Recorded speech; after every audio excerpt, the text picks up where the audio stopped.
I had a lunch meeting with a guy, and lives in my town, and real motivated young guy, and he was showing me his, his package, and it was great. But the biggest mistake he made, it was just in his bio, it was all about him. I'm like, well, who are you? I mean, you're nobody. No offense, you're nobody. You're talking about yourself and your lack of experience. Why? No one's going to take you seriously. So the thing number one is, well, first of all, the first thing you got to do is you got to educate yourself. We talked about that a little bit before. You got to educate yourself, because there's a unique language that's involved when you're doing commercial real estate investing, multifamily being one of those.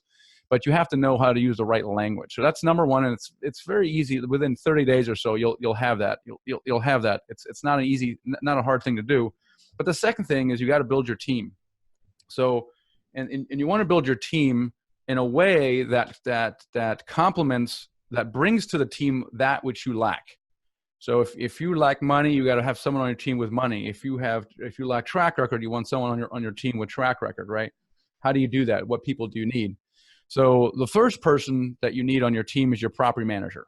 That's the absolute most critical member of your team, because that person actually does have the experience, number one. They might manage 1,000 units, 5,000 units, 10,000 units, whatever. And so that's a critical member of your team, because, what experience do you have in managing an apartment building? Well, none, but look at XYZ management company. They manage 2,500 units. They've been doing it for 20 years. They grew up in this town, whatever the case may be.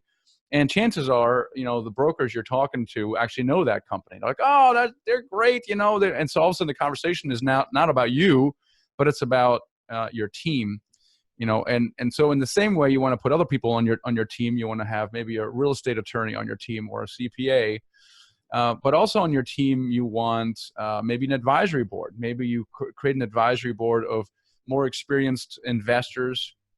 And, what does that mean to be an advisory board? Well, it means that I get to use your bio, and maybe every once in a while I can call you up and ask you a question or two, right?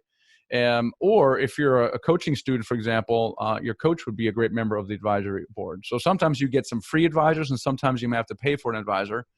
But the point is, you have this team now, and so when you make an offer, or you have a meeting with an investor, or you have a meeting with a broker, and you present your quote track record, you have 5, 6, 7 people on that thing, and you being the smallest one at the very end, right?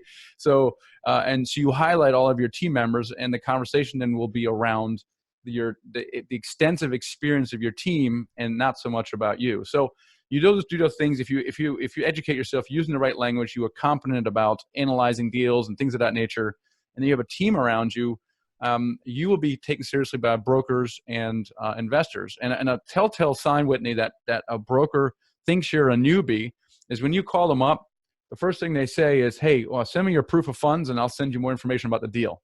Like when that happens, you just sound like a newbie. Versus if you don't sound like a newbie, that never comes up. It just doesn't. It very rarely comes up. And if there is a proof of funds situation, we almost always do that after we sign an LOI or even a contract, never before. So that's a tip for getting around the proof of funds situation. So that's relatively within 30, 45 days, you can overcome your lack of experience, and brokers will take you seriously, and so will investors.